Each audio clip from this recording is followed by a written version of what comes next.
ਵਾਹਿਗੁਰੂ ਜੀ ਕਾ ਖਾਲਸਾ ਵਾਹਿਗੁਰੂ ਜੀ ਕੀ ਫਤਿਹ। ਸਿੱਧੂ ਮੂਸੇਵਾਲ ਦਾ ਬੇਰਹਿਮ ਕਤਲ ਬਦਲਾ ਸੀ ਜਾਂ ਕੋਈ ਗਹਿਰੀ ਸਾਜ਼ਿਸ਼? ਕੀ ਵਾਕਈ ਇਸ ਕਤਲ ਪਿੱਛੇ ਗੈਂਗਵਾਰ ਸੀ ਜਾਂ ਉਹ ਸ਼ਕਤੀਆਂ ਜੋ ਨਹੀਂ ਸਨ ਚਾਹੁੰਦੇ ਕਿ ਪੰਜਾਬੀ ਆਪਣੀਆਂ ਜੜ੍ਹਾਂ ਤੋਂ ਮੁੜ ਖੁਰਾਕ ਲੈਣ ਲੱਗ ਜਾਣ? ਪੰਜਾਬ ਸੱਭਿਆਚਾਰਕ ਜਾਂ ਕਲਚਰਲ ਪੱਖੋਂ ਮਜ਼ਬੂਤ ਹੋਵੇ। ਸਵਾਲ ਇਹ ਵੀ ਕਿ ਮੂਸੇਵਾਲ ਵੱਲੋਂ ਸੁਰਜੀਤ ਕੀਤਾ ਸੱਭਿਆਚਾਰ ਜੋ ਸਾਰੇ ਸੰਸਾਰ ਦੇ ਪੰਜਾਬੀ ਯੂਥ ਦੀ ਧੜਕਣ ਬਣਦਾ ਜਾ ਰਿਹਾ ਸੀ, ਕਿਸ ਤਰ੍ਹਾਂ ਪੰਜਾਬ ਦੀ ਸਿਆਸਤ ਨੂੰ ਪ੍ਰਭਾਵਿਤ ਕਰਨ ਲੱਗਾ ਸੀ ਅਤੇ ਕਿਵੇਂ ਹੋਰ ਕਲਾਕਾਰ ਭੀੜ ਦੇ ਵਗ ਵਿੱਚ ਵਗਦੇ ਗਏ, ਪਰ ਕਿਉਂ ਮੂਸੇਵਾਲਾ ਇਹਨਾਂ ਨੂੰ ਤੋੜ ਕੇ ਬਹੁਤ ਅੱਗੇ ਨਿਕਲ ਗਿਆ? ਉਸ ਦਾ ਜਿਉਣਾ, ਉਸ ਦੀ ਮੌਤ ਕਿਸ ਤਰ੍ਹਾਂ ਪੰਜਾਬ ਦੇ ਇਤਿਹਾਸ, ਵਰਤਮਾਨ ਅਤੇ ਭਵਿੱਖ ਨੂੰ ਨਿਰਧਾਰਿਤ ਕਰੇਗੀ? ਇਹਨਾਂ ਹੀ ਸਾਰੇ ਮੁੱਦਿਆਂ ਨੂੰ ਲੈ ਕੇ ਹਾਜ਼ਰ ਹਾਂ ਮੈਂ, ਤੁਹਾਡਾ ਆਪਣਾ ਭੁਪਿੰਦਰ ਸਿੰਘ ਭਾਈ ਖੇਲ।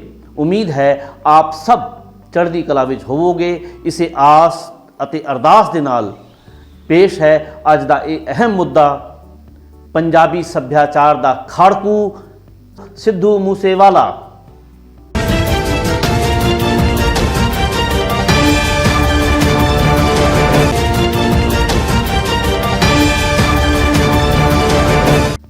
ਸਿੱਧੂ ਮੂਸੇਵਾਲਾ ਦੇ ਬੇਰਹਿਮ ਕੋਲਡ ਬਲੱਡਡ ਮਰਡਰ ਬਾਰੇ ਇੰਨਾ ਕੁਝ ਕਿਹਾ ਸੁਣਿਆ ਜਾ ਚੁੱਕਿਆ ਹੈ ਕਿ ਉਹੀ ਗੱਲਾਂ ਬਾਰ-ਬਾਰ ਕਰਨ ਦੇ ਕੋਈ ਅਰਥ ਨਹੀਂ ਰਹਿੰਦੇ, ਕਿਉਂਕਿ ਜੋ ਤੱਥ ਸਾਹਮਣੇ ਆ ਰਹੇ ਹਨ, ਜੋ ਸਰਕਾਰੀ ਤੰਤਰ ਕਹਿ ਰਿਹਾ ਹੈ, ਪਰ ਉਸ ਦੇ ਉਲਟ ਜੋ ਸ਼ੰਕੇ ਉੱਭਰ ਰਹੇ ਹਨ, ਉਸ ਤੋਂ ਤਾਂ ਇਹੀ ਲੱਗਦਾ ਹੈ ਕਿ ਉਸ ਦੇ ਅਸਲ ਕਾਤਲਾਂ ਦਾ ਭੇਦ ਤਾਂ ਸ਼ਾਇਦ ਹੀ ਕਦੇ ਖੁੱਲੇ। ਪਰ ਮੌਤ ਦੇ ਬਾਅਦ ਰਿਲੀਜ਼ ਹੋਏ ਉਸ ਦੇ ਗਾਣੇ ਸਤਲੁਜ ਯਮੁਨਾ ਲਿੰਕ SYL ਨੇ ਜੋ ਤਰਥੱਲੀ ਮਚਾਈ ਕਿ ਪੰਜਾਬੀ ਗਾਇਕੀ ਦੀਆਂ ਸਾਰੀਆਂ ਹੱਦਬੰਦੀਆਂ ਤਾਂ ਕੀ, ਮਕਬੂਲੀਅਤ ਦੇ ਸਾਰੇ ਰਿਕਾਰਡ ਟੁੱਟ ਗਏ। 4 ਲਾਈਨਾਂ ਦੇ ਇਸ ਗਾਣੇ ਨੇ ਭਾਰਤੀ ਹੁਕਮਰਾਨ ਦੇ ਪੈਰਾਂ ਹੇਠਿਓਂ ਵੀ ਜ਼ਮੀਨ ਖਿੱਚ ਲਈ। ਉਹਨਾਂ ਗਾਣੇ ਦੇ ਰਿਲੀਜ਼ ਹੋਣ ਦੇ ਤੀਜੇ ਦਿਨ ਹੀ ਇਸ ਨੂੰ YouTube ਤੋਂ ਬੈਨ ਕਰਵਾ ਦਿੱਤਾ। ਇੱਕ ਮਰੇ ਹੋਏ ਬੰਦੇ ਦੇ ਬੋਲਾਂ 'ਚ ਇੰਨਾ ਦਮ, ਉਸ ਦੇ ਖੂਨ ਨੂੰ ਦਲੇਰੀ ਇੱਦਾਂ ਪੰਪ ਕਰ ਗਈ ਕਿ ਨਿਸ਼ਾਨੇ ਸਿੱਧੇ ਮਾਰ ਗਿਆ। ਰਾਤੋਂ ਰਾਤ ਇਹ ਗਾਣਾ ਕਰੋੜਾਂ ਦਿਲਾਂ ਨੂੰ ਠਾਰ ਗਿਆ। ਪੰਥਕ ਮੁੱਦਿਆਂ ਨੂੰ ਇੰਨੀ ਉੱਚੀ ਪਰਵਾਜ਼ ਮਿਲੀ ਕਿ ਘੁੱਕ ਸੁੱਤਾ ਪੰਜਾਬੀ ਜਾਗ ਉੱਠਿਆ। ਅੱਜ ਦੀ ਨੌਜਵਾਨ ਪੀੜ੍ਹੀ ਜਿਸ ਨੂੰ ਨਹੀਂ ਸੀ ਪਤਾ ਕਿ SYL ਦਾ ਮਸਲਾ ਕੀ ਹੈ, ਜਿਸ ਨੇ ਸੁਣਿਆ ਹੀ ਨਹੀਂ ਸੀ ਕਿ ਭਾਈ ਬਲਵਿੰਦਰ ਸਿੰਘ ਜਟਾਣਾ ਕੌਣ ਸੀ, ਨੇ ਸਾਰਾ ਗੂਗਲ ਛਾਣ ਮਾਰਿਆ। ਜੋ ਕੰਮ ਦਹਾਕਿਆਂ ਤੋਂ ਹੁਣ ਤੱਕ ਪੰਥਕ ਲੀਡਰ ਨਾ ਕਰ ਸਕੇ, ਮਰਜੀਵੜੇ ਨਾ ਕਰ ਸਕੇ, ਪੰਥਕ ਮੀਡੀਆ ਨਾ ਕਰ ਸਕਿਆ, ਕਿਤਾਬਾਂ ਨਾ ਕਰ ਸਕੀਆਂ, ਇਹ ਗਾਣਾ ਸਾਰੇ ਸੰਸਾਰ ਵਿੱਚ ਵਸਦੇ ਪੰਜਾਬੀਆਂ ਨੂੰ ਹਲੂਣਾ ਦੇ ਗਿਆ, ਨਾਲ ਹੀ ਇੱਕੀ ਦੁੱਕੀ ਨੂੰ ਵੀ ਠੋਕ ਕੇ ਰੱਖਤਾ। ਇਹ ਕਲਮ ਦਾ ਕਮਾਲ ਹੈ ਜਾਂ ਕਮਾਲ ਦੀ ਪੇਸ਼ਕਾਰੀ, ਥਾਪੀ ਦੀ ਲਲਕਾਰ ਹੈ ਕਿ ਚੌੜੀ ਹਿੱਕ ਦੀ ਸਰਦਾਰੀ। ਇੱਕ ਅੜਪ ਪੰਜਾਬੀ ਸ਼ੋਹਰਤ ਦੇ ਜਿਸ ਮੁਕਾਮ ਤੇ ਬੈਠ ਕੇ ਉਹ ਬੋਲ ਲਿਖ ਕੇ ਗਾ ਗਿਆ, ਬਿਨਾਂ ਡਰ, ਬਿਨਾਂ ਖੌਫ, ਬਿਨਾਂ ਨਤੀਜੇ ਦੀ ਕਿਸੇ ਪਰਵਾਹ ਦੇ। ਇਹ ਉਸ ਦੀ ਸਮਝ ਅਤੇ ਦਲੇਰੀ ਹੀ ਤਾਂ ਹੈ। ਸਵਾਰਥ ਤੋਂ ਪਰੇ ਪੰਜਾਬ ਪ੍ਰਤੀ ਸਮਰਪਣ ਤੇ ਸਿਖਰ ਦੀ ਮਿਸਾਲ ਵੀ ਹੈ।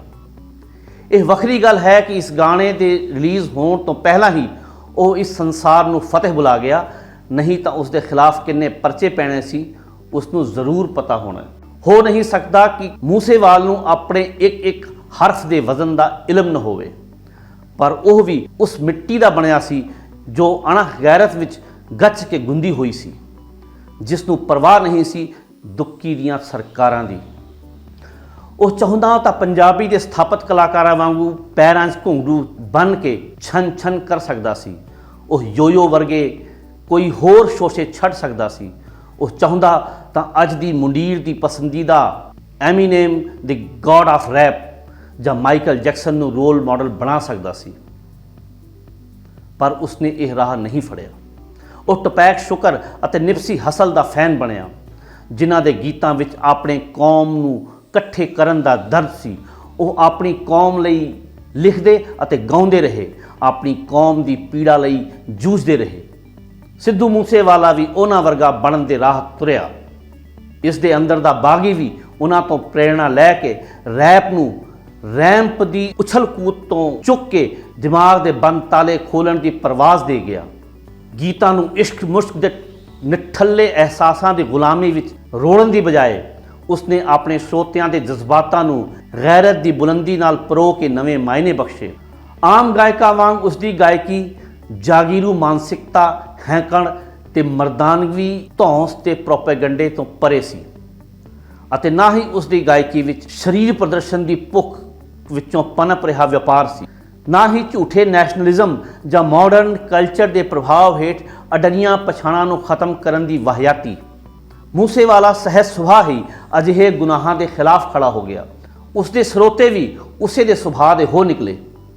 ਉਸਦੇ ਬੋਲਾਂ ਨੇ ਪੰਜਾਬ ਦੇ ਲਹੂ ਦੇ ਉਸ ਦੈਵੀ ਤੱਤ ਨੂੰ ਧੜਕਣ ਲਾਤਾ ਜਿਸ ਨੇ ਉਸਨੂੰ ਉਸਦੇ ਸਰੋਤਿਆਂ ਨਾਲ ਇੱਕ ਮਿਕ ਕਰਤਾ। ਹਿੰਦੁਸਤਾਨ ਵਿੱਚ ਹੀ ਨਹੀਂ, ਸਰਹੱਦ ਪਾਰ ਪਾਕਿਸਤਾਨ ਵਿੱਚ ਵੀ ਉਸ ਦੀ ਧੜਕਣ ਦੀ ਤੱਕ ਤੱਕ ਹੋਣ ਲੱਗੀ। ਉਸਨੇ ਪੰਜਾਬੀਆਂ ਦੇ ਰਗਾਂ ਵਿੱਚ ਵਗਦੇ ਲਹੂ ਦੀ ਉਹ ਲौ ਜਗਾ ਦਿੱਤੀ ਜਿਸ ਨੂੰ ਖਤਮ ਕਰਨ ਵਾਸਤੇ ਹਾਕਮ ਜਮਾਤ ਦਾ ਜ਼ੋਰ ਲੱਗਿਆ ਹੋਇਆ ਸੀ। ਸਿੱਧੂ ਮੂਸੇਵਾਲੇ ਦੀ ਕਲਮ, ਗਾਣੇ ਦਾ ਅੰਦਾਜ਼, ਗਾਣਿਆਂ ਵਿੱਚ ਵਰਤੇ ਗਏ ਸਿੰਬਲ, ਲਾਈਵ ਪ੍ਰੋਗਰਾਮਾਂ ਵਿੱਚ ਥਾਪੀ ਮਾਰਨੀ, ਇੱਕ ਹੱਥ ਖੜਾ ਕਰਕੇ ਉੱਪਰ ਨੂੰ ਉਂਗਲ ਕਰਨੀ, ਇਸ ਸਭ ਦੇ ਆਪਣੇ ਆਪਣੇ ਮਾਇਨੇ ਸਨ। ਓਪਰੀ ਨਜ਼ਰੋਂ ਇਹ ਫੋਕਰਾਪਣ ਦਿਸਦਾ ਸੀ, ਲੇਕਿਨ ਪੈਣੀ ਨਿਗਾਹ ਤੋਂ ਦੇਖਿਆ ਪਤਾ ਲੱਗਦਾ ਹੈ ਕਿ ਇਹਨਾਂ ਦੇ ਗਹਿਰੇ ਅਰਥ ਸਨ। ਇਹ ਨਾ ਸਿਰਫ ਯੂਥ ਨੂੰ ਪ੍ਰਭਾਵਿਤ ਕਰ ਰਹੇ ਸਨ, ਬਲਕਿ ਇਹ ਸੰਕੇਤ ਬਣ ਕੇ ਸਰੋਤਿਆਂ ਦੇ ਅਚੇਤ ਮਨ ਵਿੱਚ ਆਪਣੀ ਉਹ ਛਾਪ ਛੱਡ ਰਹੇ ਸਨ ਜੋ ਰੂਹ ਨੂੰ ਹਰ ਮੈਦਾਨ ਫਤਿਹ ਦੀ ਨਾਬਰੀ ਦਿੰਦੇ ਸਨ। ਦਰਅਸਲ ਇਹ ਪੰਜਾਬੀ ਵਿਰਸੇ ਦੀ ਕਬੱਡੀ ਤੋਂ ਲਏ ਉਹ ਸਿੰਬਲ ਸਨ। ਜਦ ਉਹ ਪੱਟ ਤੇ ਥਾਪੀ ਮਾਰ ਕੇ ਮੰਚ ਤੇ ਚੜ੍ਹਦਾ ਅਤੇ ਜਦ ਬਾਂਹ ਚੱਕ ਕੇ ਉਂਗਲ ਉੱਚੀ ਕਰਕੇ ਸ਼ਾਨ ਨਾਲ ਆਪਣੀ ਜਿੱਤ ਦੀ ਖਬਰ ਦਿੰਦਾ ਤਾਂ ਉਹ ਸਰੋਤਿਆਂ ਨੂੰ ਉਸ ਜ਼ੁਰਤ ਨਾਲ ਭਰ ਦਿੰਦਾ ਜੋ ਪੰਜਾਬ ਦੀ ਰੂਹ ਵਿੱਚ ਵਸਦੀ ਹੈ। ਮੂਸੇਵਾਲਾ ਨੇ ਆਪਣੇ ਸਰੋਤਿਆਂ ਨੂੰ ਚੜ੍ਹਦੀ ਕਲਾ ਵੱਲ ਪ੍ਰੇਰਿਆ, ਮਿੱਟੀ ਨਾਲ ਜੋੜਿਆ। ਜਿਸ ਦੇ ਮਹਿਬੂਬ ਨਸ਼ੇ ਨਹੀਂ, ਰਸ਼ੀਅਨ ਰਾਈਫਲ ਸਨ। ਜਿਸ ਦੀ ਤੋਰ ਵਿੱਚ ਮਣਕ ਦੇ ਦੋ ਹੀ ਰਾਹ ਸਨ, ਜਾਂ ਤਾਂ ਰਾਜੇ ਵਾਂਗੂ ਤੁਰੋ ਜਾਂ ਫਿਰ ਇੱਦਾਂ ਤੁਰੋ ਕਿ ਪਰਵਾਹ ਨਾ ਕਰੋ ਕਿਸੇ ਰਾਜੇ ਦੀ। ਉਸ ਦਾ ਹਰ ਗੀਤ ਆਪਣੇ ਬਾਰੇ ਹੀ ਤਾਂ ਹੈ। ਉਸ ਦਾ ਦੁੱਖ ਸੁੱਖ, ਉਸ ਦੇ ਅਹਿਸਾਸ, ਉਸ ਦੀ ਮੁਹੱਬਤ, ਉਸ ਦੀ ਨਫ਼ਰਤ ਸਭ ਉਸ ਦੇ ਗੀਤਾਂ ਵਿੱਚ ਹੀ ਤਾਂ ਜਿਉਂਦੀ ਹੈ। ਉਹ ਜੀਵਿਆ ਹੀ ਗੀਤਾਂ 'ਚ, ਗੀਤ ਹੀ ਉਸ ਦੀ ਜ਼ਿੰਦਗੀ ਦੀ ਕਹਾਣੀ ਬਣੇ। ਉਸਨੇ ਐਂਟਰਟੇਨ ਵੀ ਕਰਾਇਆ ਤਾਂ ਨੌਜਵਾਨੀ ਨੂੰ ਦੱਸਿਆ ਵੀ ਕਿ ਕੀ ਹੈ ਤੇਰਾ ਵਜੂਦ ਅਤੇ ਤੇਰਾ ਨਿਸ਼ਾਨਾ ਕੀ ਹੈ। ਉਹ ਮਿੱਟੀ ਦਾ ਹੋ ਕੇ ਵਿਚਰਿਆ। ਇੰਨੀ ਸ਼ੋਹਰਤ, ਇੰਨਾ ਪੈਸਾ ਕਮਾਉਣ ਵਾਲਾ ਅਲੜ ਅਵਲ ਤਾਂ ਕੈਨੇਡਾ ਛੱਡ ਕੇ ਵਾਪਸ ਆਉਂਦਾ ਨਹੀਂ, ਆ ਵੀ ਜਾਵੇ ਤਾਂ ਮੁੰਬਈ ਜਾਂ ਚੰਡੀਗੜ੍ਹ ਕੋਠੀ ਪਾਉਂਦਾ ਹੈ। ਪਰ ਉਹ ਮੁੜ ਆਪਣੇ ਪਿੰਡ ਆ ਕੇ ਵਸ ਗਿਆ। ਉਸਨੇ ਨਾ ਮਾਪੇ ਛੱਡੇ, ਨਾ ਖੇਤਾਂ ਦਾ ਕੰਮ ਛੱਡਿਆ ਅਤੇ ਨਾ ਹੀ ਪੈਲੀ ਦਾ ਗੇੜਾ। ਜਿਸ ਪਿੰਡ ਨੂੰ ਬੱਸ ਨਹੀਂ ਸੀ ਜਾਂਦੀ ਉਸ ਨੂੰ ਜੀਟੀ ਰੋਡ ਨਾਲ ਜੋੜ ਗਿਆ। ਜੋ ਇੱਥੇ ਇਲਾਕੇ ਦੇ ਪਿਛੜੇ ਪੁਣੇ ਵਜੋਂ ਹੀਨ ਭਾਵ ਨਾਲ ਯਾਦ ਕੀਤੇ ਜਾਂਦੇ ਰਹੇ, ਉਹਨਾਂ ਹੀ ਟਿੱਬਿਆਂ ਨੂੰ ਆਪਣੀ ਕਲਾ ਰਾਹੀਂ ਮਾਣ ਬਖਸ਼ ਗਿਆ। ਆਪਣੀਆਂ ਵੀਡੀਓਜ਼ ਵਿੱਚ ਸਲੋ ਮੋਸ਼ਨ ਟਰੈਕਟਰਾਂ ਅਤੇ ਹਲਾਂ ਦੇ ਮਾਣ ਭਰੇ ਸੀਨ ਦਿਖਾ ਕੇ ਸਕੂਲ ਕਾਲਜਾਂ ਦੇ ਮੁੰਡਿਆਂ ਦੇ ਮਨਾਂ ਵਿੱਚ ਖੇਤੀ ਪ੍ਰਤੀ ਭਰੀ ਹੋਈ ਹੀਨ ਭਾਵਨਾ ਨੂੰ ਚੈਲੰਜ ਕਰ ਗਿਆ। ਕਹੀ ਜਾਂਦੀ ਪੰਜਾਬ ਦੀ ਪਛੜੀ ਸੋਚ ਦਾ ਉਹ ਗਲੋਬਲ ਐਂਬੈਸਡਰ ਬਣ ਗਿਆ। ਇਹ ਨਹੀਂ ਕਿ ਗਰਮ ਗੀਤ ਗਾਉਣ ਵਾਲੇ ਪਹਿਲਾਂ ਨਹੀਂ ਆਏ ਜਾਂ ਪੰਜਾਬ ਤੇ ਪੰਥ ਦਾ ਦਰਦ ਗੀਤਾਂ ਦੇ ਵਿੱਚ ਪਰੋਣ ਵਾਲਿਆਂ ਦੀ ਕੋਈ ਕਮੀ ਰਹੀ ਹੈ, ਪਰ ਗੱਲ ਸਿਦਕ ਦੀ ਦਹਲੀਜ਼ ਤੇ ਪਰਖ ਦੀ ਹੈ। ਪੱਤਾ ਪੱਤਾ ਸਿੰਘਾਂ ਦਾ ਵੈਰੀ ਨੇ ਹੰਸ ਰਾਜ ਹੰਸ ਨੂੰ ਕੌਮੀ ਹੰਸ ਬਣਾ ਦੇਣਾ ਸੀ ਜੇਕਰ ਉਸ ਨੂੰ ਸੱਚ ਨੂੰ ਸਮਝਣ ਅਤੇ ਸੱਚ ਤੇ ਡਟਣ ਦਾ ਹੌਸਲਾ ਹੁੰਦਾ। ਬੱਬੂ ਮਾਨ ਨੇ ਵੀ ਜਦ ਇਹ ਗਾਇਆ, ਇੱਕ ਬਾਬਾ ਨਾਨਕ ਸੀ ਬਈ ਜਿਨੇ ਤੁਰ ਕੇ ਦੁਨੀਆ ਗਾਹਤੀ, ਇੱਕ ਅੱਜਕੱਲ ਦੇ ਬਾਬੇ ਨੇ ਬੱਤੀ ਲਾਲ ਗੱਡੀ ਤੇ ਲਾਤੀ। ਜਦੋਂ ਇਹ ਗੀਤ ਲੈ ਕੇ ਆਇਆ, ਦਾਅਵਿਆਂ ਦੀ ਦੌੜ ਦੇ ਵਿੱਚ ਪੰਜਾਬ ਪਿੱਛੇ ਰਹਿ ਗਿਆ। ਭਗਤ ਸਿੰਘ ਆ ਗਿਆ, ਸਰਾਭਾ ਕਿੱਥੇ ਰਹਿ ਗਿਆ। ਸਾਰੀ ਆਜ਼ਾਦੀ ਤੱਕ ਕੱਲਾ ਗਾਂਧੀ ਲੈ ਗਿਆ। ਗਦਰੀ ਬਾਬਿਆਂ ਦਾ ਕਿਵੇਂ ਗਦਰ ਭੁਲਾਵਾਂ ਮੈਂ, ਝੂਠੇ ਇਤਿਹਾਸ ਉੱਤੇ ਮੋਹਰ ਕਿਵੇਂ ਲਾਵਾਂ ਮੈਂ। ਜਦ ਉਸ ਦੀ ਕਲਮ ਨੇ ਲਲਕਾਰੇ ਮਾਰੇ, ਸਿੰਘ ਮਾਰਦਾ ਠੋਕਰ ਤਖਤਾਂ ਤਾਜਾਂ ਨੂੰ, ਉਸ ਵਕਤ ਉਸ ਤੇ ਇੱਕ ਵੱਖਰੇ ਕਿਸਮ ਦਾ ਭਰੋਸਾ ਜਾਗਿਆ।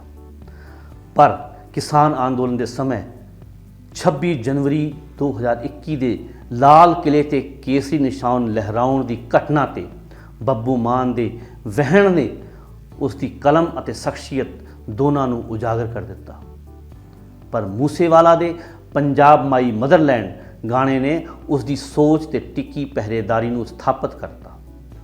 ਉਸ ਦੀ ਲਲਕਾਰ ਕਿ ਧੱਕੇ ਨਾਲ ਜਿਹਨੂੰ ਦਬ ਲੋਗੇ, ਕਸ਼ਮੀਰ ਦੇ ਵਰਗਾ ਨਹੀਂ, ਕਹਿ ਕੇ ਬਦਲੇ ਲੈਂਦਾ ਮੈਨੂੰ ਪੰਜਾਬ ਕਹਿੰਦੇ ਆ, ਉਹ ਦਿੱਲੀ ਵੀ ਨੱਪ ਲੈਂਦਾ ਮੈਨੂੰ ਪੰਜਾਬ ਕਹਿੰਦੇ। ਇਸ ਗਾਣੇ ਨੇ ਕਰੋੜਾਂ ਦਿਲਾਂ ਨੂੰ ਛੂ ਲਿਆ। ਉਸਨੇ ਉਹ ਸੱਚ ਸਮਝ ਲਿਆ ਸੀ ਜਿਸ ਨੂੰ ਸਮਝਣ ਵਿੱਚ ਪੰਜਾਬ ਦੇ ਬੁੱਧੀਜੀਵੀ ਅਤੇ ਕੱਚੇ ਪਿੱਲੇ ਨਾਕਾਮਯਾਬ ਰਹੇ। ਇਸੇ ਕਰਕੇ ਸਿੱਧੂ ਮੂਸੇਵਾਲਾ ਦੇ ਬੋਲ ਪੰਜਾਬੀਆਂ ਦੇ ਰੂਹ ਦੀ ਆਵਾਜ਼ ਬਣੇ, ਉਹਨਾਂ ਦੇ ਸੁੱਤੇ ਅਹਿਸਾਸਾਂ ਨੂੰ ਮੁੜ ਸੁਰਜੀਤ ਕਰ ਗਏ। ਮੇਰੇ ਇੱਕ ਫੇਸਬੁੱਕ ਦੇ ਦੋਸਤ ਹਰਜੀਤ ਸਿੰਘ ਫਤਿਹ, ਜੋ ਲੇਖਕ ਵੀ ਹਨ, ਦੀ ਇੱਕ ਪੋਸਟ ਮੈਂ ਇੱਥੇ ਸਾਂਝੀ ਕਰ ਰਿਹਾ ਹਾਂ। ਉਹਨਾਂ ਲਿਖਿਆ ਕਿ ਸਿੱਧੂ ਮੂਸੇਵਾਲਾ ਸੰਤ ਭਿੰਡਰਾਂਵਾਲੇ ਨੂੰ ਸਹਿਜੇ ਹੀ ਨਵੇਂ ਮੁੰਡਿਆਂ ਕੋਲ ਲੈ ਗਿਆ।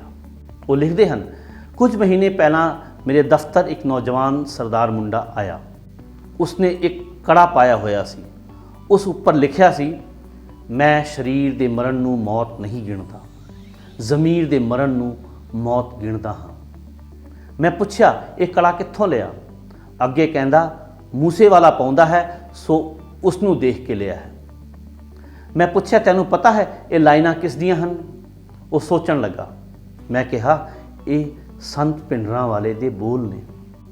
ਮੈਂ ਸੋਚਿਆ, ਜਿਸ ਬੰਦੇ ਨੂੰ ਜ਼ਿਆਦਾਤਰ ਸਿਆਣੇ ਚੰਗਾ ਨਹੀਂ ਗਿਣਦੇ, ਕਿਉਂਕਿ ਉਸ ਵਕਤ ਉਹ ਪੰਥਕ ਸਫ਼ਿਆਂ ਦੇ ਵਿੱਚ ਕੰਟਰੋਵਰਸੀ ਦਾ ਸ਼ਿਕਾਰ ਸੀ, ਉਹ ਕਿਵੇਂ ਆਪਣੇ ਅਹਿਸਾਸਾਂ ਦੇ ਦਮ ਤੇ ਸੰਤ ਭਿੰਡਰਾਂਵਾਲੇ ਨੂੰ ਨਵੇਂ ਮੁੰਡਿਆਂ ਕੋਲ ਲਿਜਾ ਰਿਹਾ ਹੈ। ਉਸਨੇ ਆਪਣੇ ਬੁਲਟ, ਆਪਣੇ ਟਰੈਕਟਰ ਤੇ ਸੰਤਾਂ ਦੀ ਫੋਟੋ ਸਦਾ ਰੱਖੀ। ਜ਼ਿਆਦਾਤਰ ਇੰਡਸਟਰੀ ਸੰਤਾਂ ਦੇ ਨਾਮ ਤੋਂ ਪਰਾਂ ਹੀ ਰਹਿੰਦੀ ਹੈ। ਕੋਈ ਅਣਦਿਸਦਾ ਪ੍ਰੈਸ਼ਰ ਜਿਹਾ ਮੰਨਦੇ ਨੇ, ਪਰ ਉਸਨੇ ਕਦੇ ਨਹੀਂ ਮੰਨਿਆ। ਜਿਸ ਨੂੰ ਪਸੰਦ ਕੀਤਾ ਖੁੱਲ੍ਹ ਕੇ ਕੀਤਾ, ਐਵੇਂ ਹੀ ਦਲੀਲਬਾਜ਼ੀ ਵਿੱਚ ਨਹੀਂ ਪਿਆ। ਮੂਸੇਵਾਲਾ ਪੰਜਾਬੀ ਗਾਇਕੀ ਦੇ ਜੋ ਪੈਮਾਨੇ ਸੈੱਟ ਕਰ ਗਿਆ, ਲੱਚਰ ਅਤੇ ਪ੍ਰੋਪੇਗੈਂਡਾ ਕਲਚਰ ਲਈ ਜੋ ਖਤਰੇ ਖੜੇ ਕਰ ਗਿਆ, ਰਹਿੰਦੇ ਵਕਤ ਤੱਕ ਇਹ ਭੰਡ ਗਾਇਕਾਂ ਦੇ ਸਾਹ ਸੁਕਾਉਂਦੇ ਰਹਿਣਗੇ। ਉਸ ਦੇ ਗੀਤਾਂ ਵਿੱਚ ਮੌਤ ਦਾ ਜਸ਼ਨ ਸੀ, ਹਥਿਆਰਾਂ ਦੀ ਮਹਿਮਾ, ਜਿਉਣੇ ਤੇ ਸੁੱਚੇ ਦੀ ਗਾਥਾ। ਉਹ ਨਾਬਰੀ ਹੋ ਕੇ ਵਿਚਰਿਆ, ਬਣੇ ਬਣਾਏ ਖਾਕਿਆਂ ਨੂੰ ਤੋੜ ਕੇ ਉੱਡਿਆ। ਜੋ ਕਮੀ ਰਹਿ ਗਈ ਸੀ ਉਸ ਦੀ ਮੌਤ ਨੇ ਪੂਰੀ ਕਰਤੀ। ਚੋਬਰ ਆਪਣੇ ਜਨਾਜ਼ੇ ਦਾ ਗਾਣਾ ਵੀ ਆਪ ਹੀ ਗਾ ਗਿਆ। ਸਿੱਧੂ ਮੂਸੇਵਾਲਾ ਨੇ ਜੋ ਬੋਲਿਆ ਸੋ ਜੀਵਿਆ, ਦਲੇਰੀ ਨਾਲ ਮਰਿਆ ਵੀ ਤਾਂ ਜੂਝਦੇ ਹੋਏ। ਇਸ ਲਈ ਕਿ ਉਸ ਦੀ ਮੌਤ ਸਿਰਫ ਇੱਕ ਰਿਵੈਂਜ ਹੈ। ਜੇ ਪੁਲਿਸ ਦੀ ਕਹਾਣੀ ਤੇ ਯਕੀਨ ਵੀ ਕਰ ਲਿਆ ਜਾਏ ਕਿ ਲਾਰੈਂਸ ਬਿਸ਼ਨੋਈ ਅਤੇ ਗੋਲਡੀ ਬਰਾੜ ਵਰਗੇ ਗੈਂਗਸਟਰਾਂ ਦਾ ਹੱਥ ਹੈ, ਤਾਂ ਇਹ ਕੌਣ ਦੱਸੇਗਾ ਕਿ ਬਿਸ਼ਨੋਈ ਅਤੇ ਬਰਾੜ ਕਿਸ ਦੇ ਲਈ ਕੰਮ ਕਰ ਰਹੇ ਸਨ? ਜਦ ਤੱਕ ਇਹ ਪਰਦਾ ਨਹੀਂ ਉੱਠਦਾ, ਕਹਾਣੀ ਬਾਕੀ ਹੀ ਰਹੇਗੀ, ਸ਼ੰਕੇ ਬਰਕਰਾਰ ਰਹਿਣਗੇ। ਸਿੱਧੂ ਮੂਸੇਵਾਲਾ ਵਕਤੀ ਵਰਤਾਰਾ ਹੈ, ਵਕਤੀ ਵਰਤਾਰਾ ਦੀ। ਇਹ ਤਾਂ ਹੁਣ ਸਾਬਤ ਹੋ ਗਿਆ ਵੀ ਇਹ ਕਤਲ ਕੋਈ ਨਿੱਜੀ ਖੁੰਦਕ ਦਾ ਨਹੀਂ, ਇਹ ਕੋਈ ਫੁਕਰੇਬਾਜ਼ੀ ਦਾ ਨਹੀਂ, ਇਹ ਕੋਈ ਚੈਲੰਜਬਾਜ਼ੀ ਦਾ ਨਹੀਂ। ਜਿਹੜਾ ਤੁਸੀਂ ਦੇਖੋ ਸ਼ਾਰਪ ਸ਼ੂਟਰ ਸਾਰੇ ਮੁਲਕ ਚੋਂ ਕਿਵੇਂ ਇਕੱਠੇ ਕੀਤੇ ਗਏ, ਕਿਵੇਂ ਕੌਮਾਂਤਰੀ ਸੰਬੰਧ ਜੁੜਦੇ ਉਹਦੇ ਨਾਲ, ਕਿਵੇਂ ਉਦੋਂ ਚਲਾ ਕੌਣ ਰਿਹਾ? ਇੱਕ ਦਿੱਲੀ ਦੀ ਤਿਹਾੜ ਜੇਲ੍ਹ 'ਚ ਬੈਠਾ ਬੰਦਾ, ਜਿਹੜੀ ਜੇਲ੍ਹ ਦਾ ਕੰਟਰੋਲ ਕੇਜਰੀਵਾਲ ਕੋਲੇ ਆ, ਜਿਹੜੀਆਂ ਸੁਰੱਖਿਆ ਏਜੰਸੀਆਂ ਨੂੰ ਸਾਰੇ ਕਿਸੇ ਦਾ ਪਤਾ, ਜਿਨ੍ਹਾਂ ਨੇ ਬੰਦਾ ਫੜਿਆ, ਜਿਹਨੇ ਦੱਸਿਆ ਵੀ ਇੱਕ ਅਟੈਂਪਟ ਫੇਲ ਹੋ ਗਈ, ਬਾਕੀ ਅਸੀਂ ਕਰਨਾ। ਉਸ ਮਾਮਲੇ ਦੇ ਵਿੱਚ ਸਾਫ਼ ਹੋ ਗਿਆ ਵੀ ਇਹ ਇੱਕ ਗੈਂਗਸਟਰ ਸਿਆਸਤ ਆ, ਜਿਹੜੀ ਸੁਰੱਖਿਆ ਏਜੰਸੀਆਂ ਦੇ ਖੰਭਾਂ ਹੇਠ ਪਲਰ ਪਸਰ ਰਹੀ ਆ, ਉਹ ਤੋਂ ਕੰਮ ਲੈ ਰਹੇ ਨੇ।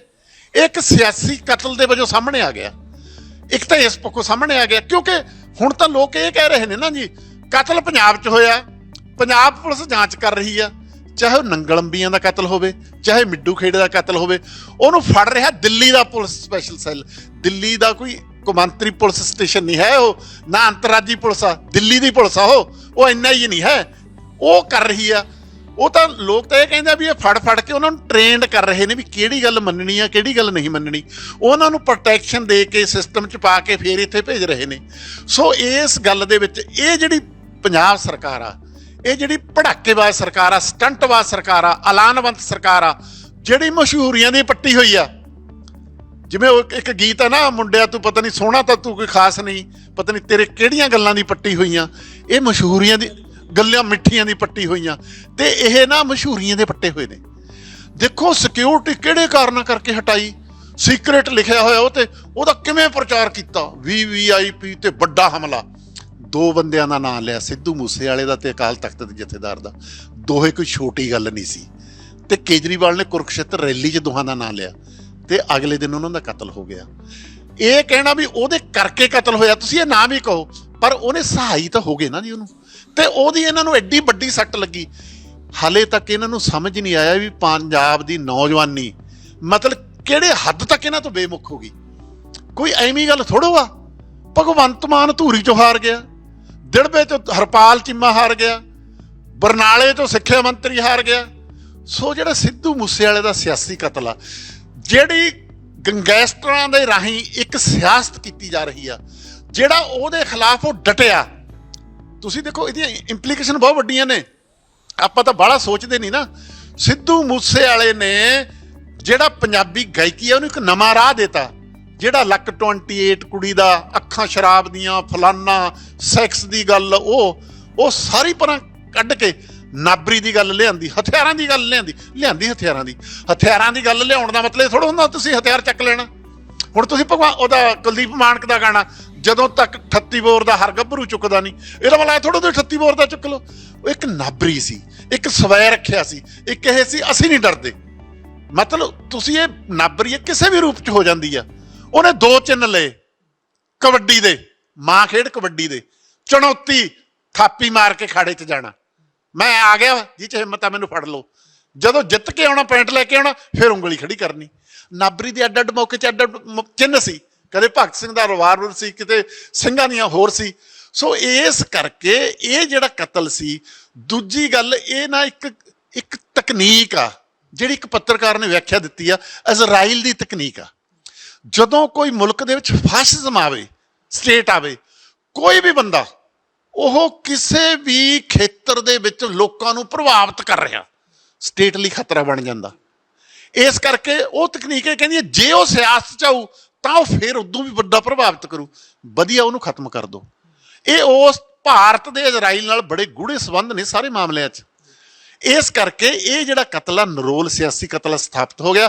ਉਹਦੀ ਸਜ਼ਾ ਜਿਹੜੇ ਇਹਦੇ ਕਤਲ 'ਚ ਭਾਗੀਦਾਰ ਨੇ ਉਹਨਾਂ ਨੂੰ ਮਿਲਣੀ ਹੈ। ਤੇ ਪੰਜਾਬ ਦੇ ਵਿੱਚ, ਭਾਰਤ ਦੇ ਵਿੱਚ ਗੈਂਗਸਟਰ ਸਿਆਸਤ ਨੂੰ ਪਛਾਣਨ ਦਾ, ਉਹਨੂੰ ਖਤਮ ਕਰਨ ਵਾਲੀ ਸਿਆਸਤ ਆ ਜਿਹੜੀ, ਉਹਨੂੰ ਉਭਾਰਨ ਦਾ, ਉਹਦੇ ਵਿੱਚ ਸਿੱਧੂ ਮੂਸੇਵਾਲਾ ਹਮੇਸ਼ਾ ਹੀ ਪ੍ਰੇਰਨਾ ਸਰੋਤ ਬਣਿਆ ਰਹੂ। ਇਹ ਬਹੁਤ ਵੱਡਾ ਮਸਲਾ ਜਿਹਨੇ ਇਸ ਚੋਣ 'ਚ ਵੀ ਬਹੁਤ ਵੱਡਾ ਰੋਲ ਅਦਾ ਕੀਤਾ। ਤੇ ਦੂਜੇ ਉਹਦੇ ਵਿਚਾਰ ਜਦੋਂ ਤੁਸੀਂ ਦੇਖਦੇ, ਜਦੋਂ ਸਿਆਸਤ 'ਚ ਆਇਆ, ਹਾਰਨ ਤੋਂ ਬਾਅਦ ਉਹਨੇ ਕੀ ਦਿੱਤਾ, ਫਿਰ ਹੁਣ SYL ਵਾਲਾ ਜਿਹੜਾ ਗੀਤ ਹੈ ਉਹਦੇ ਵਿੱਚ ਉਹਨਾਂ ਨੇ ਕੀ ਦਿੱਤਾ।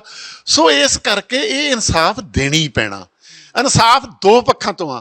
ਇੱਕ ਤਾਂ ਹੈ ਵੀ ਜਿਨ੍ਹਾਂ ਨੇ ਇਹ ਕਰਾ ਕੀਤਾ ਉਹਨਾਂ ਨੂੰ ਸਜ਼ਾ ਦੇਣ ਦਾ, ਪਰ ਸਾਰੇ ਮੀਡੀਆ ਦਾ, ਸਾਰੀ ਸਿਆਸੀ ਪਾਰਟੀ ਦਾ, ਦਿੱਲੀ ਦੀ ਪੁਲਿਸ ਦਾ ਇਹ ਜ਼ੋਰ ਲੱਗਿਆ ਹੋਇਆ ਵੀ ਇਹ ਤਾਂ ਨਿੱਜੀ ਖੁੰਦਕ ਦਾ ਕਤਲ ਆ। ਐਡਾ ਵੱਡਾ ਤੁਸੀਂ ਦੇਖੋ, ਜੇ ਸਕੀਮ ਬਣਦੀ ਆ, ਕੱਲਾ ਇਹ ਨਹੀਂ ਵੀ ਜੇਲ੍ਹ 'ਚ ਬੈਠਾ ਬੰਦਾ ਮਾਰਨ ਦੀ ਸਕੀਮ ਬਣਾ ਰਿਹਾ, ਆਪਦੇ ਭਤੀਜੇ ਤੇ ਹੋਰਾਂ ਦੇ ਜਾਲੀ ਪਾਸਪੋਰਟ ਵੀ ਬਣਾ ਰਿਹਾ, ਉਹਨਾਂ ਨੂੰ ਬਾਹਰ ਵੀ ਭੇਜ ਰਿਹਾ। ਇਸ ਕਰਕੇ ਇਹਦੇ ਪਿੱਛੇ ਜਿਹੜੇ ਸਿਆਸਤਦਾਨ ਨੇ ਨਾ ਜੀ, ਕਿਹੜੀ ਸਿਆਸਤ ਜ਼ਿੰਮੇਵਾਰ ਆ, ਜਿਹੜੀ ਲੋਕਾਂ ਤੇ ਇੱਕ ਤਾਂ ਫਾਸਿਜ਼ਮ ਰਾਹੀਂ ਦਹਿਸ਼ਤ ਪਾਉਂਦੀ ਆ, ਇੱਕ ਇਹਨਾਂ ਰਾਹੀਂ ਦਹਿਸ਼ਤ ਪਾਉਂਦੀ ਆ, ਲੋਕਾਂ 'ਚ ਅਸੁਰੱਖਿਅਤਾ ਦਾ ਮਾਹੌਲ ਪੈਦਾ ਕਰਦੀ ਆ। ਉਹਨੂੰ ਜਦੋਂ ਤੱਕ ਸਿਆਸੀ ਸਜ਼ਾ ਨਹੀਂ ਦਿੰਦੇ ਉਦੋਂ ਤੱਕ ਇਹ ਲੜਾਈ ਨਵੇਂ ਰੂਪ 'ਚ ਜਾਰੀ ਰਹਿਣੀ ਆ। ਦੂਜਾ ਇੱਕ ਕਿਸਾਨ ਅੰਦੋਲਨ ਚੱਲ ਕੇ ਹਟਿਆ, ਜਿਹਨੇ ਇੱਕ ਇਤਿਹਾਸ ਸਿਰਜਿਆ ਪੁਰਅਮਨ ਤੇ ਸ਼ਾਂਤੀਪੂਰਵਕ ਸੰਘਰਸ਼ ਦਾ। ਦੂਜਾ ਭਾਈਚਾਰੇ ਦਾ, ਏਕਤਾ ਦਾ। ਉਸ ਏਕਤਾ ਨੂੰ ਅੱਗੇ ਤੋਰਿਆ ਸਿੱਧੂ ਮੂਸੇਵਾਲੇ ਦੇ ਆਹ ਗੀਤ ਨੇ, ਸਾਡਾ ਲਾਣਾ ਸਾਨੂੰ ਮੋੜ ਦਿਓ। ਤੁਸੀਂ ਉਹ ਲਾਣਾ ਵੱਖ ਕਰਕੇ ਇਹ ਸੇਹ ਦਾ ਤੱਕਲਾ, ਪਾਣੀਆਂ ਦੀ ਵੰਡ, ਰਾਜਧਾਨੀ ਸਾਂਝੀ, ਡੈਮ ਤੇ ਕੰਟਰੋਲ, SYL ਉਹਦੀ ਉਪਜ ਨੇ ਨਾ ਇਹ। ਉਹ ਕਹਿੰਦਾ ਆਹ ਹੱਲ ਆ, ਸਾਡਾ ਲਾਣਾ ਸਾਨੂੰ ਮੋੜ ਦਿਓ, ਤੇ ਅਸੀਂ ਜੇ ਨਹੀਂ ਮੋੜਦੇ ਅਸੀਂ ਤੁਪਕਾ ਨਹੀਂ ਦੇਣਾ। ਐ ਨਹੀਂ ਵੀ ਪੰਜਾਬ ਦਾ ਪਾਣੀ ਜਾ ਨਹੀਂ ਰਿਹਾ, ਪੰਜਾਬ ਦਾ ਪਾਣੀ ਜਾ ਰਿਹਾ। ਮੈਂ ਇੱਕ ਬਹੁਤ ਸੀਨੀਅਰ ਪੱਤਰਕਾਰ ਦੇਖਿਆ, ਉਹ ਕਹਿੰਦਾ ਤੁਪਕਾ ਨਹੀਂ ਦੇਣਾ, ਨਹਿਰਾਂ ਜਾ ਰਹੀਆਂ ਨੇ। ਉਹ ਜਾ ਰਹੀਆਂ ਬਾਰੇ ਥੋੜ੍ਹਾ ਬੋਲਿਆ।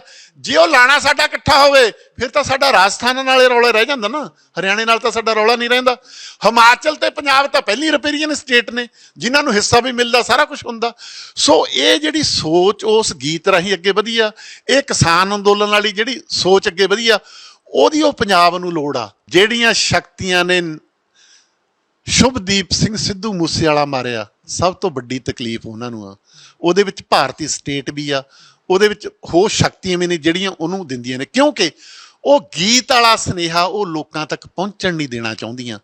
ਪਰ ਉਹਨਾਂ ਨੂੰ ਉਹ ਚਾਹੁੰਦੇ ਨੇ ਕਿ ਇਸ ਧਰਤ ਤੇ ਕੋਈ ਫੁੱਲ ਨਾ ਖਿੜੇ, ਜੋ ਖਿੜੇ ਉਹਨਾਂ ਦੀ ਕਣਸ ਦੀ ਸਜਾਵਟ ਬਣੇ। ਉਹ ਚਾਹੁੰਦੇ ਨੇ ਇਸ ਧਰਤ ਤੇ ਕੋਈ ਬੋਲ ਨਾ ਉੱਠੇ, ਜੋ ਉੱਠੇ ਬਸ ਉਹਨਾਂ ਦੀ ਹਾਮੀ ਭਰੇ। ਉਹੀ ਤਾਕਤਾਂ ਨੇ। ਪਰ ਇਸ ਧਰਤ ਤੇ, ਪੰਜਾਬ ਦੀ ਧਰਤ ਤੇ, ਉਹ ਬੋਲ ਵੀ ਉੱਠਣਗੇ, ਫੁੱਲ ਵੀ ਖਿੜਨਗੇ। ਇਸ ਕਰਕੇ ਹਰ ਸਮੇਂ ਦੇ ਹਰ ਹਾਕਮ ਨੇ ਚਾਹਿਆ ਇਹ ਗੱਲ ਪੂਰੀ ਨਹੀਂ ਹੋਣੀ। ਉਹੀ ਸ਼ਕਤੀਆਂ ਨੇ ਇਹਦੇ ਪਿੱਛੇ ਜਿਹੜੀਆਂ ਉਹਦੇ ਕਤਲ ਦੇ ਪਿੱਛੇ ਨੇ, ਕਿਉਂਕਿ ਉਹ ਸੁਨੇਹਾ ਬਹੁਤ ਜ਼ਬਰਦਸਤ ਆ। ਚਾਹੇ ਕਈ ਲੋਕ, ਮੈਂ ਦੇਖਿਆ ਕਈ ਕਾਮਰੇਡ ਪੁਰਾਣੇ ਜਾਂ ਕਈ ਪੱਤਰਕਾਰ, ਉਹ ਗੀਤ ਨੂੰ ਐਂ ਸਮਝਦੇ ਨੇ ਜਿਵੇਂ ਸਿਆਸੀ ਪਾਰਟੀ ਦਾ ਐਲਾਨਨਾਮਾ ਹੁੰਦਾ ਤੇ ਉਹ ਕਾਰਜ ਸਿਹਤ ਹੁੰਦੀ ਆ। ਬਾਈ ਜੀ SYL ਤਾਂ ਬਣਨੀ ਓ ਨਹੀਂ। ਤੁਸੀਂ ਇਹ ਸੀਨੀਅਰ ਜਿਹੜੇ ਇੰਜੀਨੀਅਰ ਉਹਨਾਂ ਤੋਂ ਪੁੱਛ ਲਓ, ਇਸ SYL 'ਚ ਪਾਣੀ ਛੱਡੇ ਹੀ ਨਹੀਂ ਜਾ ਸਕਦਾ। ਜੇ SYL ਬਣਾਉਣੀ ਆ ਨਵੇਂ ਸਿਰੇ ਤੋਂ ਬਣਾਉਣੀ ਪਊ, ਉਹ ਤਾਂ ਬਣਨੀ ਓ ਨਹੀਂ। ਇਹਦਾ ਤਾਂ ਮਸਲਾ ਜਾਂ ਤਾਂ ਉਭਾਰਿਆ ਜਾਂਦਾ ਜਿਹੜੀ ਲੁੱਟ ਆ ਉਹ ਤੋਂ ਧਿਆਨ ਹਟਾਉਣ ਲਈ, ਜਾਂ ਹੁਣ ਸਿੱਧੂ ਮੂਸੇਵਾਲੇ ਨੇ ਉਭਾਰਿਆ ਲਾਣਾ ਇਕੱਠਾ ਕਰਨ ਲਈ।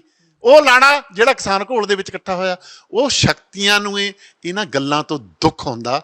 ਉਹੀ ਸ਼ਕਤੀ ਇਹਦੇ ਪਿੱਛੇ ਨੇ, ਹੋਰ ਕੋਈ ਨਹੀਂ। ਇਸੇ ਨਾਲ ਦਿਓ ਇਜਾਜ਼ਤ। ਖੁਸ਼ ਰਹੋ, ਆਬਾਦ ਰਹੋ।